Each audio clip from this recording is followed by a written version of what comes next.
तो आप मुझे बताएं, ये आम आदमी क्लिनिक्स का एडवांटेज किसको है? ये प्राइमरीली जैसे हमारी डिस्पेंसरीज थी, वो डिस्पेंसरी किसी का ब्लड प्रेशर चेक करना है, किसी का छोटा मोटा बीमारी है, जो बेसिक बीमारी है उसका इलाज पहले ही चलता था। पाकिस्तान का अटारी बॉर्डर खुलेगा, पंजाब की तभी तरक्की होगी। अगर पंजाब की तरक्की होगी, दोनों पंजाबों की, तो एक वेस्टेड इंटरेस्ट बनेगा लोगों का पीस को स्टैब्लिश करने में। दोनों देशों में अगर शांति लानी है तो अगर कारोबार चलेगा। लोग ने भी ट्वीट पे कहा कि ये दोबारा से पीएचसी शुरू होगा, क्या सलाह? देखो, 2 साल के बाद पंजाब का इतना नुकसान करने के बावजूद, और मेरा जो सवाल था हेल्थ मिनिस्टर के पास कि जो बेसिक इंफ्रास्ट्रक्चर था हेल्थ का, वो आपने खत्म कर दिया।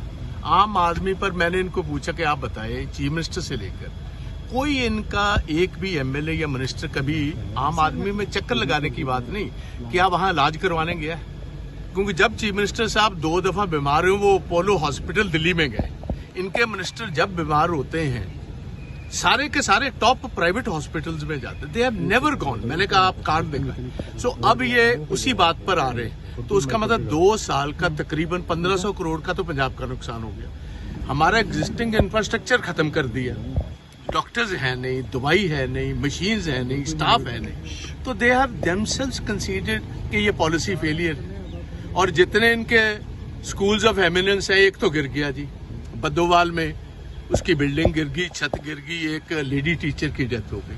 तो इट्स अ फेल्ड गवर्नमेंट। बात इतनी। कल भी हेल्थ डिपार्टमेंट की मीटिंग थी, उसमें कहा गया 100 और क्लिनिक तो सरकार खोलेगी। 400 पीएचसी बंद करके इन्होंने आम आदमी क्लिनिक बनाया। तो आप मुझे बताएं, ये आम आदमी क्लिनिक्स का एडवांटेज किसको है? ये प्राइमरीली जैसे हमारी डिस्पेंसरीज थी, वो डिस्पेंसरी किसी का ब्लड प्रेशर चेक करना है, किसी का छोटा मोटा बीमारी है, जो बेसिक बीमारी है उसका इलाज पहले ही चलता था। हमारे स्पेशलाइज्ड हॉस्पिटल्स चाहिए, जैसे राजस्थान में थी, कम से कम 25 लाख इंश्योरेंस तो दो भाई। अगर जहां किसी को क्रिटिकली बीमार है उसको मदद की जरूरत है। बाकी इलाज तो लोग 50 रुपए देकर प्राइवेट डॉक्टर के पास भी करवा लेते हैं, ये बेसिक इनके पास है।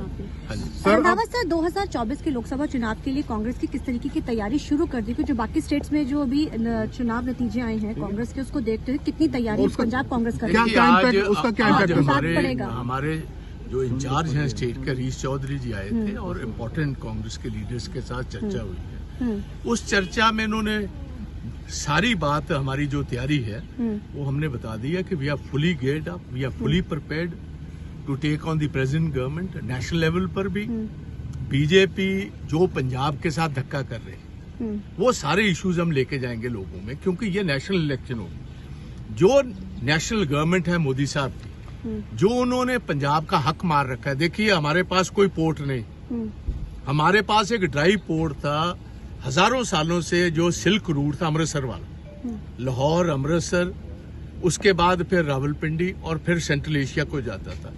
ये मैं समझता हूँ अंडर स्ट्रेटेजी पंजाब का नुकसान करने के लिए कई सालों से सेंट्रल गवर्नमेंट ये बंद रखा हुआ है। आप देखिए, अगर आप लॉ एंड ऑर्डर की बात ही करते हो तो आपका व्यापार कई सारे और देशों से चलता है जिनके साथ आपके ज्यादा अच्छे संबंध नहीं है। तो इसलिए अगर मेरा मानना है कि पाकिस्तान का अटारी बॉर्डर खुलेगा, पंजाब की तभी तरक्की होगी। अगर पंजाब की तरक्की होगी, दोनों पंजाबों की, तो एक वेस्टेड इंटरेस्ट बनेगा लोगों का पीस को स्टैब्लिश करने में। दोनों देशों में अगर शांति लानी है तो अगर कारोबार चलेगा, लोग प्रफुल्लित होंगे, तो अपने आप एक वेस्टेड इंटरेस्ट होगा पीस को मेंटेन करने का। ट्रेड शुरू होना चाहिए। हाँ जी, 100% होना चाहिए। और इसीलिए देखो, पंजाबी नौजवानों के पास रास्ता क्या है? अपनी जमीन बेचो, अपनी जायदाद बेचो और बाहर जाओ। ये मैं समझता हूँ एक वेल थॉट आउट स्ट्रेटेजी है पंजाब का नुकसान कर। सर, इंडिया अलायंस को लेकर क्या आपका स्टैंड आज भी वही है या कुछ बदला है? हमारा 110% वही स्टैंड है। We have nothing to do with AAP. हाँ जी, थैंक यू। आज हम लोगों ने बैठक की कि आने वाले समय में पार्लियामेंट्री इलेक्शन के लिए कांग्रेस की तैयारी के संदर्भ में हम लोगों ने आज की बैठक की। क्या सर स्ट्रेटजी रहेगी, क्योंकि 3 राज्यों के जो रिजल्ट्स आए उसके बाद क्या इम्पैक्ट है पंजाब पे? देखो, स्ट्रेटेजी कोई डिस्क्लोज थोड़ी की जाती है, लेकिन आपने कुछ तो तैयारी की होगी कि जो तैयारी अगर की होती तो ऑनलाइन कर और पूरे दुनिया को बताते। तो हरीश जी इसमें क्या नहीं, मैं आप ऐसा सवाल आप मेरे से करो जिसका मेरा जवाब नहीं दे सकता। सर इंडिया अलायंस को लेकर मैंने क्या आपको स्टैंड है बड़ा सर पार्टी का? मैंने बड़ा क्लियरली कहा कि पार्लियामेंट्री इलेक्शन के रिगार्डिंग हम लोगों ने ये बैठक करी। इंडिया अलायंस को लेकर सर क्या स्टैंड है पार्टी का? सीट शेयरिंग होगी आम आदमी पार्टी के साथ पंजाब में? इंडिया अलायंस आज के समय में एग्जिस्ट कर रहा है।